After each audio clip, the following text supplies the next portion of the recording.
Mohon izin, di sini kami akan menyampaikan penyuluhan dasar anti korupsi. Yang ini kita sampaikan kepada teman-teman kita, penyidik perindustrian. Kenapa? Karena di dunia penyidikan tentunya ya tadi sudah sempat disinggung, di APH pun banyak beredar gitu hal-hal kaitan dengan yang licin, yang suap, dan itu. Jadi ini akan sangat penting buat rekan-rekan sekalian para penyidik biar dalam melaksanakan tugas tetap bisa berintegritas dan menjunjung tinggi kejujuran. Meskipun sudah pada kenal, kontak personnya juga lengkap di bawah, mulai dari Facebook, Twitter, email, telepon, ya silahkan nanti untuk komunikasi lebih lanjut. Pada kesempatan kali ini, kami akan menyampaikan 3 garis besar tentang korupsi. Yang pertama yaitu pengertian jenis dasar hukumnya. Kemudian yang kedua nanti dampak-dampak, dan yang terakhir nanti adalah strategi serta tujuan maupun indikator yang ingin dicapai. Jadi dari 3 bab umum ini nanti kita akan membahas sebanyak 15 sub. Di materi pertama ini tentang pengertian jenis dan dasar korupsi, kita akan sedikit sekilas-sekilas saja membahas tentang pengertian korupsi, perbedaan gratifikasi uang pelicin pemerasan suap, integritas nilai-nilai anti korupsi dan benturan kepentingan. Nah, kenapa hal-hal ini yang kita sampaikan di awal? Karena ini akan buat rekan-rekan sekalian. Karena ini yang akan, bukan akan sih, mungkin juga sudah pernah menyentuh kita selama ini di dunia kepenyidikan maupun penyelidikan. Baru nanti selanjutnya faktor-faktor dan teori penyebab korupsi, dasar hukum, insya Allah rekan-rekan sekalian semua pada tahu, termasuk juga 30 delik tindak pidana korupsi dan pengelompokannya. Kita mulai saja. Apa itu korupsi? Nah, ngapain kita mesti tahu ini? Nah, tentunya kita dalam rangka menghindari, minimal jangan sampailah kita terlibat. Korupsi secara teorinya seperti ini. Intinya sih, gampangnya korupsi itu nyolong. Dan mending-mending kalau nyolong atau maling-maling yang ketika yang dirugikan hanya satu pihak, satu pribadi, satu keluarga, itu negara. Termasuk juga nanti anak cucu kita, apa rela kita. Ya, nggak sejahtera gara-gara ulah dari kita-kita sekalian. Nah, ini jenis-jenisnya yang pada intinya ya semuanya tadi nyolong gitu. Baik 1 sampai 7 itu intinya semuanya nyolong. Mulai dari penyalahgunaan jabatan, kekuasaan, suap menyuap tadi, penggelapan dalam jabatan, pemerasan, perbuatan curang, benturan kepentingan dan gratifikasi. Garis besarnya ini mungkin banyak dari kita-kita yang nggak bisa bedain antara suap, pelicin, gratifikasi, malah ada plesetan lagi gratifikasi. Jadi secara teorinya dulu itu uang pelicin itu kan analoginya semacam mesin gitu. Jadi akan mudah berjalan ketika oli itu sudah tersedia. Sementara kalau suap kan ada tujuan untuk mempengaruhi.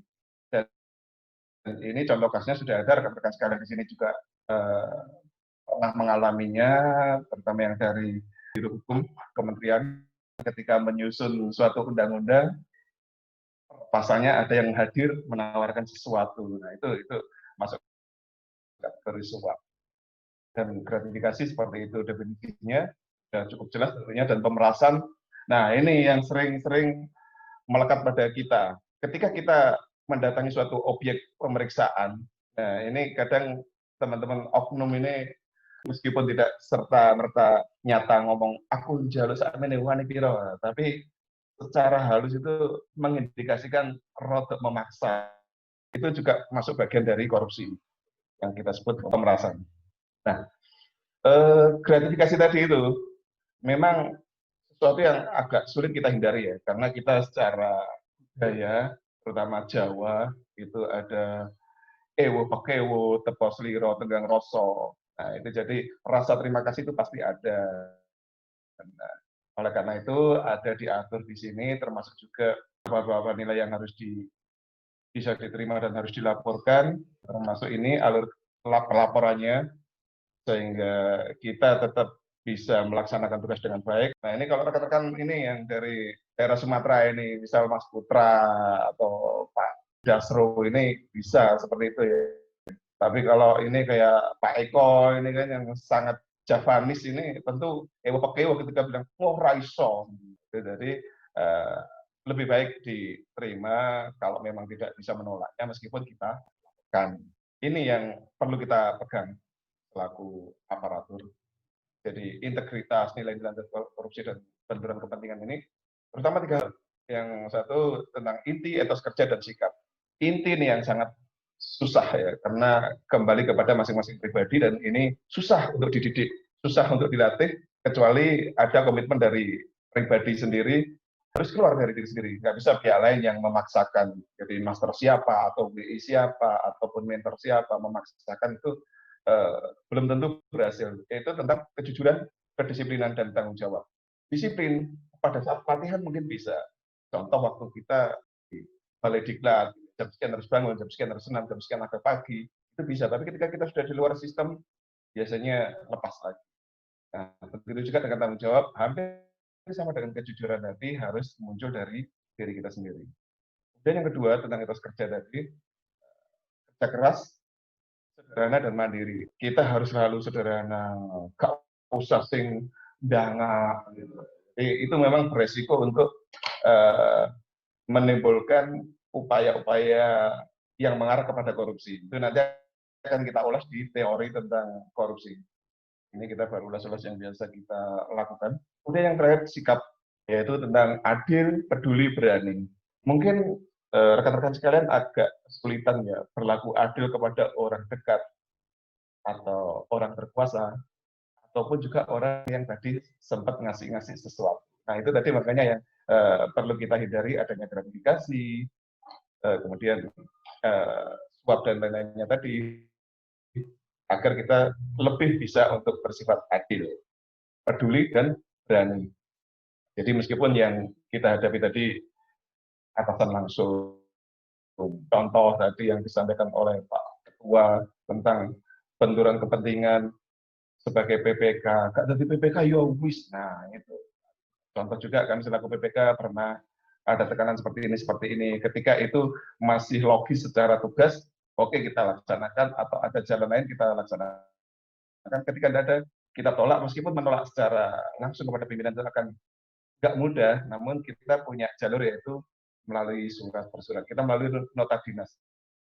Ketika kita sudah bernota dinas, ada pelanggaran-pelanggaran yang dilakukan, insya Allah kita relatif bisa lepas lah hal tersebut. Nah, ini teori-teorinya. Kenapa tadi kalau kayak gitu kok marahin ngono, gitu marahin ngono. Ya ini, yaitu peluang, pembenaran, dan dorongan. Karena ada dorongan pengen tiru-tiru si A, si B, akhirnya melakukan kesalahan-kesalahan yang meskipun kecil, jangan kecil, rodok besar pun dikecil-kecilkan. Dan yang kecil dianggap benar-benar saja. Nah, pembenaran itu yang potensi ada pada kita. Karena apa? Kita punya peluang itu. Setidaknya kita di sini semua selaku penyidik, ada yang selaku pejabat pengadaan, pejabat pembuat komitmen, ada yang struktural. Itu semua adalah peluang. Dan jika kita memiliki pembenaran-pembenaran atas segala kesalahan tadi, maka itu akan semakin membuat kita terjerat dalam tindak pidana korupsi. Begitu juga ini versi cek bolonya hampir-hampir sama. Keserakahan dan kebutuhan tadi itu kalau di triangle tadi itu setara dengan dorongan. Ya. Dan ini kesempatan sama kayak tadi peluang. Kemudian, nah ini keterungkapan. Ketika di kita ini kurang apa ya, efek jerah gitu terhadap tindak pidana korupsi, ya gini-gini aja. Ya memang kita kalau mau bilang pesimis, tapi tetap harus optimis. Kalau menurut pandangan kami pribadi, pencegahan korupsi ataupun penghapusan korupsi di bumi Indonesia ini harus mulai dari pimpinan, komitmen yang kuat dari pimpinan. Ada goodwill dari pimpinan tertinggi ketika itu di lingkup negara berarti presiden dan seterusnya. Kalau misal di kabupaten ya mulai dari bupati dan seterusnya sampai ke jajaran terendahnya. Itu memang harus semua terlibat. Karena apa? Nah, ada kaitannya juga dengan CDMA teori ini.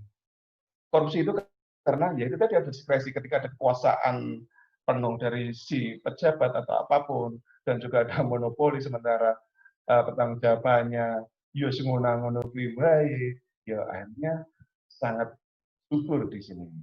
Nah, kita masuk ke produk-produk hukum yang tadinya sudah sempat saya sampaikan di awal bahwa rekan-rekan sekalian pasti sudah cukup hafal ini istilah-istilahnya. Ini juga kalau yang rekan dari penyidik sudah pasti paham. Untuk rekan-rekan yang lain ya cukup ngerti ya, ada saksi, tersangka, terdakwa, terpidana, banding, kasasi, inkrah, PK. Nah, mungkin yang agak kalau banding hampir semua pasti tahu ya, kalau kasasi itu sebenarnya juga banding tapi di tingkat yang lebih tinggi, inkrah itu kan yang berketetapan hukum tetap. Dan mungkin ada sedikit saya tambahkan meskipun sini nggak tertulis ya, ada saksi. Nah, mungkin selama ini kita juga mendengar seringnya kan ada istilah saksi ahli, nggak ada itu saksi ahli, adanya ahli. Jadi saksi ya saksi, ahli adalah ahli. Sesuai tipikor tadi, ada 7 kelompok dan 30 skema ini yang semuanya seperti yang sudah tersampaikan di slide awal-awal tadi tentang kerugian negara, subnil, penggelapan, pemerasan. Jadi semua sudah diatur sini. Dan kita masuk ke bab kedua tentang dampak korupsi. Di sini kita akan membahas tentang dampak korupsi dalam berbagai bidang, perbandingan terhadap hubungan finansial koruptor, pengertian unsur-unsur biaya sosial, dan hubungan antara dampak. Sebenarnya sangat luas ya, ekonomi sosial, kemiskinan, birokrasi. Kalau tadi sudah sempat disampaikan oleh banyak rekan di awal, bahwa kemiskinan itu yang akan terimbas meskipun ya ada anekdot tadi itu ya, anak miskin dipelihara negara lah, perpeliharaan. Atau ada yang bilang, kemiskinan itu selamanya ada. Memang, tapi ya ketika garis kemiskinan itu ada di angka 1 juta rupiah per bulan dengan 10 juta rupiah per bulan. Gitu loh. Kemudian birokrasi pemerintahan, dengan adanya upaya-upaya koruptif tadi, baik dari kita selaku pelayan maupun dari masyarakat selaku pelayanan, dia akan menghancurkanlah birokrasi. Nggak jalan, peraturan nggak jalan. Demikian juga politik dan demokrasi, ya, yang pada hari-hari ini kita semua pasti merasakanlah betapa carut-marutnya politik di kita, dan selaku ASN kita kurang tepat ketika akan membahas lebih baik, kita tetap punya hak politik. Kemudian terhadap penegakan hukum. Nah, yang tadi yang sudah bolak-balik disinggung, tumpul ke atas, tajam ke bawah, semoga sesegeranya seluruh APH mereformasi dirinya. Nah, ini pengertian dan unsur-unsur biaya korupsi secara umum terbagi dua, biaya eksplisit dan implisit.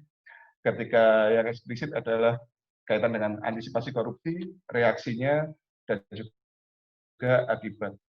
Itu kemarin yang juga sempat dipertanyakan, pernah dihitung nggak sih biaya untuk mengungkap ini biaya untuk mengantisipasi ini? Memang cukup tinggi, namun itu tadi, kalau orang Jawa Timur bilang, jir basuki mau beyo, setiap tangan harus rela berkorban, meskipun itu berupa dana. Hampir sama ya tadi ini, seperti itu tadi, cuma lebih kita perluas lagi, dan ini juga konteks hubungannya antara dampak korupsi dan sosial tadi.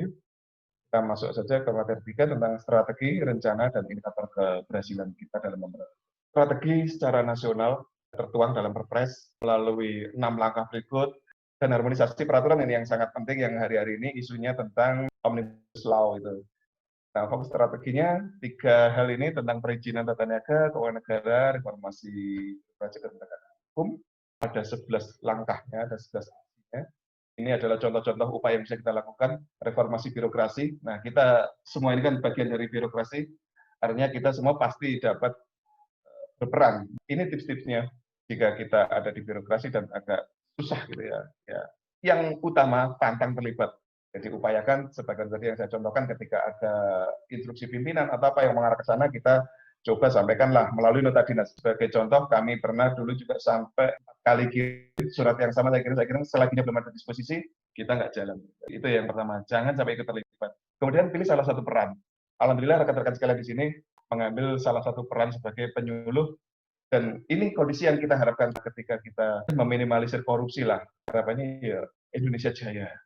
Dan ini tentang indeksnya, mendekati 100 adalah mengindikasikan suatu negara itu akan semakin bersih dari korupsi. Dan mari kita bersama-sama mengupayakan Indonesia mendekati angka 100. Demikian, dan tetap semangat meskipun kita penuh godaan, penuh cobaan, penuh halangan sebagai aparatur di lapangan yang juga bersentuhan dengan rekan-rekan pengusaha dan lain-lain, tapi kita jaga integritas kita mata-mata demi Indonesia. Korupsi harus habis. Assalamualaikum warahmatullahi wabarakatuh.